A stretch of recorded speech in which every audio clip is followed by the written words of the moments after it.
Deputado Jean Willis, por favor. Obrigada, presidenta Jandira Fegali. Boa tarde a todas e todos, aos membros da mesa. Não vou discorrer aqui sobre a lei, porque eu sou coautor dela como membro da Comissão de Cultura, da lei apensada da Comissão de Cultura e da Frente Parlamentar. E vou colaborar como membro da Comissão de Cultura e da Frente Parlamentar da Cultura na construção do relatório junto com o deputado Milhome. Mas eu queria tratar das questões que gravitam em torno da lei. Primeira questão, dizer que eu me identifiquei bastante, mestra Dossi, com sua fala. Demais, assim, porque a despeito da diferença de idade que há entre nós dois, nossas infâncias são muito parecidas. E eu entendo a sua emoção de estar aqui falando por você mesma, ou seja, sendo protagonista da sua história, porque eu vivo isso nesse momento, quando, como homossexual assumido, eu sou capaz de falar em meu nome nessa casa, em que muito tempo as pessoas falaram em meu nome e nunca aprovaram sequer um projeto de lei que garantisse e estendesse a cidadania à comunidade da qual eu pertenço. Então eu me identifico bastante com a sua fala e entendo a sua emoção. A minha avó, Rosa Ferreira de Miranda, obrigado. A minha avó, Rosa Ferreira de Miranda, assim como a sua, era também contadora de histórias, era quede, era rezadeira, e a mãe do meu pai.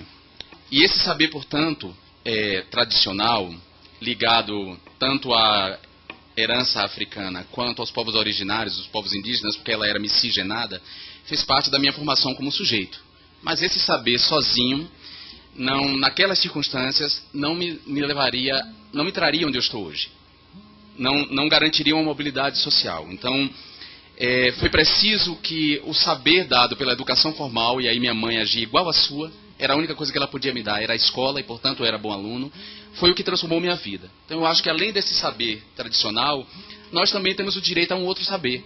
Eu tenho direito à cultura de elite. Eu também quero entender das vanguardas europeias, eu também quero visitar os museus, eu quero saber até que ponto as máscaras africanas influenciaram a arte de Picasso. Isso é um direito meu. Eu acho que a gente tem que garantir isso, porque como disse Gilberto Gil, o povo sabe o que quer, mas o povo quer o que não sabe. E isso precisa ser garantido. Então, nosso desafio é construir um marco legal e uma política pública que assegure a produção, reprodução e transmissão desses saberes tradicionais, mas ao mesmo tempo acesso a um outro saber, sem hierarquia entre eles. Porque o grande problema é a hierarquia entre esses saberes. Da mesma maneira, a gente precisa lembrar que num Estado democrático de direito, o exercício de um direito, quer dizer, a conquista e o exercício de um direito, é normal que a conquista e o exercício de um direito afete outros direitos, né? E aí a Célia Cossino trouxe aí concretamente, do ponto de vista da legislação, como a lei pode afetar outra, e como a conquista de um direito pode afetar outro. Então, por que eu trago isso aqui?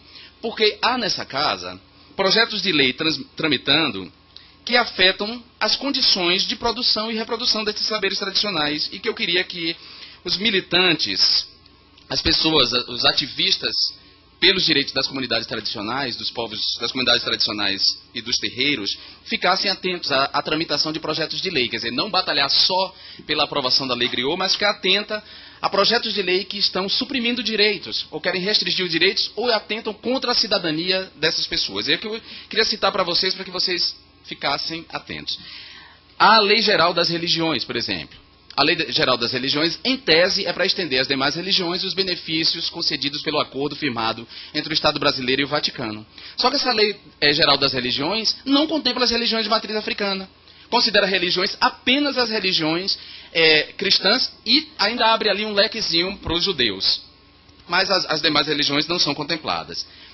Há, por exemplo, uma CPI do tráfico de animais em curso aqui, que apresenta um relatório sobre os peixes ornamentais que não tem problema nenhum, não fosse o deputado pastor Marco Feliciano, atual presidente da Comissão de Direitos Humanos, colocar ali uma emenda que criminaliza sacrifício de animais em rituais religiosos, ou seja, um ato direto para prejudicar as religiões de matriz africana, ou seja, uma pessoa que está preocupada com a pomba e com a galinha que é sacrificada no terreiro e que vai servir de alimento para o povo de axé, mas não está preocupado com o gado que abastece o McDonald's, com as toneladas e toneladas de carne que são sacrificadas.